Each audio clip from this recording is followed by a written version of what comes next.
Folks, check it out. Today we are looking at this beauty of a slider. This is a Honeycomb, I think the V4 for Kuko, with these new diamond plates. Check those out. Okay, now a lot of you might be thinking, those look a little bit like the Pura. You're not totally wrong, okay? Looking at them side by side, let's grab the most similar ones there. That's pretty damning, right? And Magnus has released what they call the X plates. So these are the diamond plates. Magnus has the X plates, which you can also see an X in these. So diamond or X or Pura plates. They're clearly taking a page out of Sam's book here. But here's what I'll say about these plates. Number one, they are a little different. Now, Greta did, do a machining pattern horizontally and then one vertically so that you get a little extra swoosh with these. But overall, yeah, they do look pretty darn similar. There were a lot of people that got really up in arms when other creators started doing curved plates, right? Modus Works released the Wrapped. They had this curvature to the plate, so there was less friction, and people were like, wow, what an incredibly genius thing to do. But if any other maker tried to do it, it was copycat. Well, here's the thing, is when there's a good idea, there's a good idea. Other makers, especially when it's not something that's patented or something like that, good is good. And it's not going to stop anyone from owning other things, right? Because the Pura is a top tier slider. And not to mention the fact that this is a great idea. Nobody's taken that, but screws on top and having complete plate contact is really cool. But that's still a top tier slider, and no one's going to take that away from 2EDC at all, right? But good's good, and other makers are going to start to borrow. And so Magnus and let's not say borrow.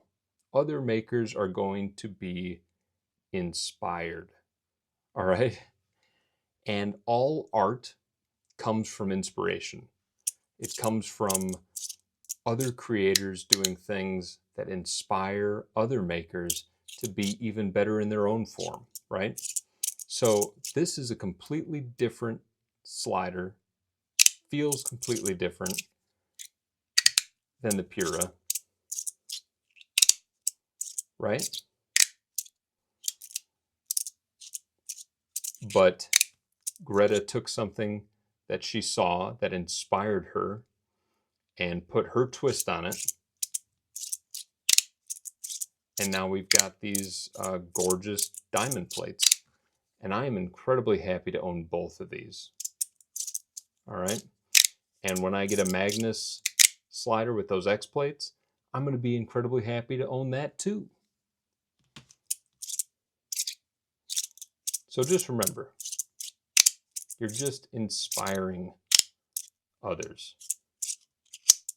But now let's get into the review. Check this out.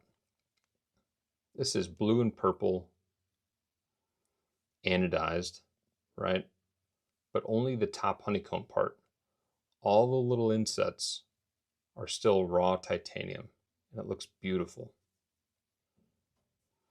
Now, this body style is new. She's got the fatty, which has something similar to this.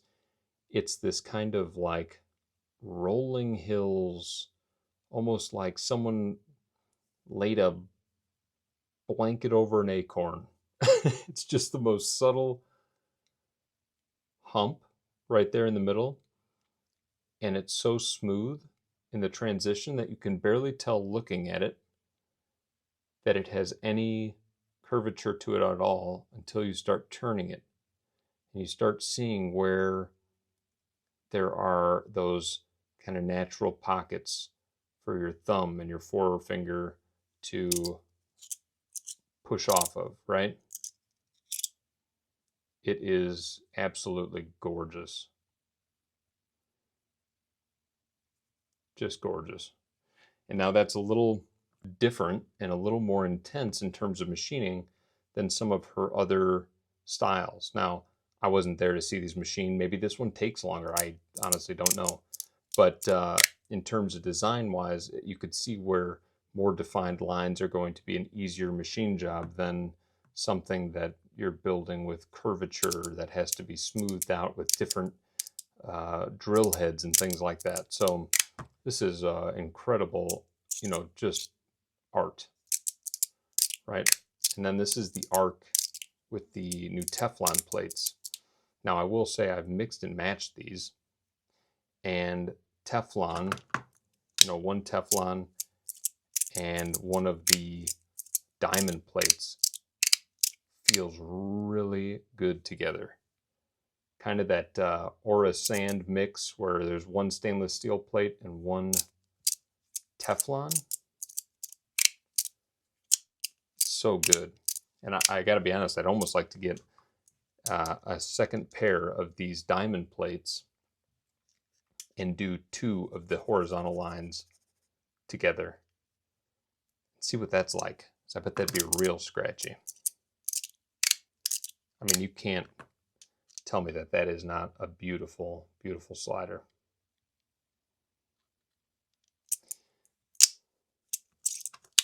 And typical Greta fashion, I mean, it's so reasonably priced. I think this was like $160 or something total.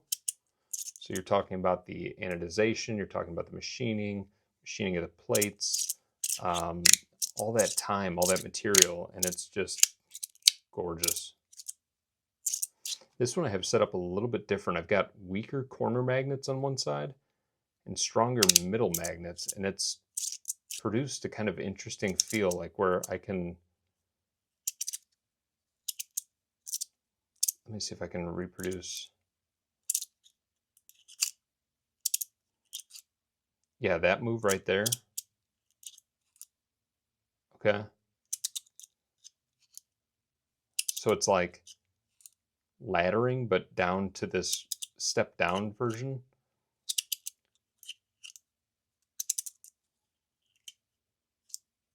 It's really interesting.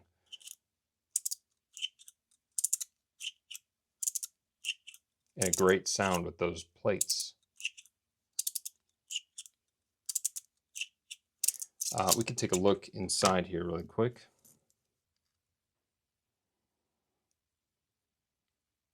All right, so she's got, smaller diameter magnets in the middle versus the ends, and then a 3D printed inset.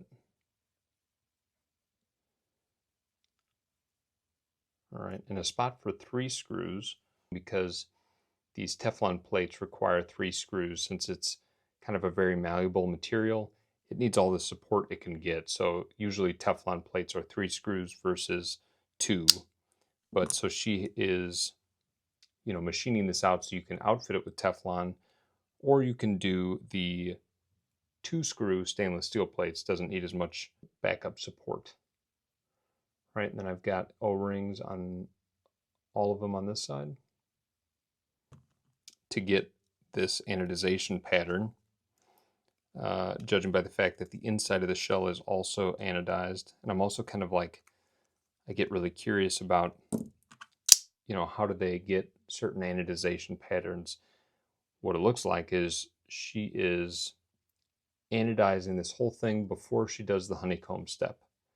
So the whole thing gets anodized, then it gets put back in a machine maybe, and those spots are drilled out.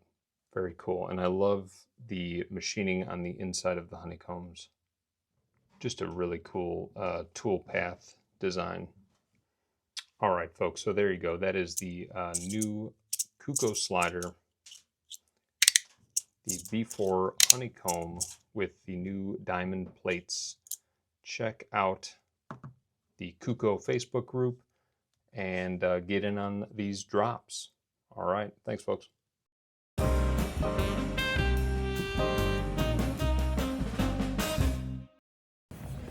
Folks, check it out. It's time for Unfocused, part of the show where we rant, rave, recommend, or reflect. A special thing I'm going to be doing this week for members of the channel. I've given them kind of the opportunity to, hit me up with some suggestions, questions they might have about me, or suggestions they might have, recommendations they might have. Maybe they need advice on something. All right, so my buddy, Dr. Noise, was the first to hit me up. Shout out Dr. Noise. Now, he had some recommendations for me in the music category. So he definitely has a certain taste that I am really into. I have a very eclectic taste in music where I'll dabble in pretty much everything except for country. Now, he first put me onto this band called Brontide, and I checked them out. They are like indie rock, but virtually no talking. So it's just kind of like vibe music, and this one's really good.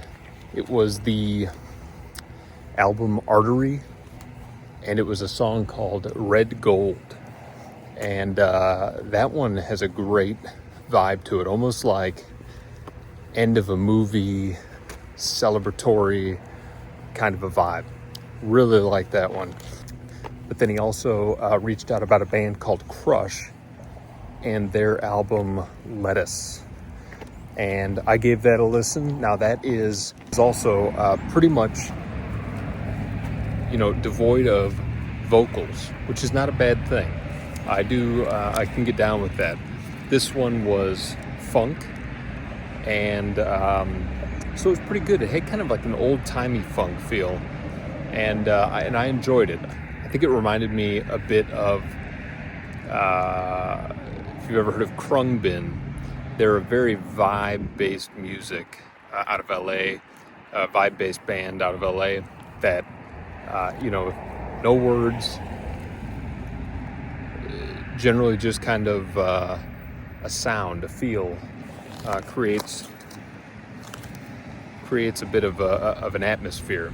Kind of reminds me of high school days,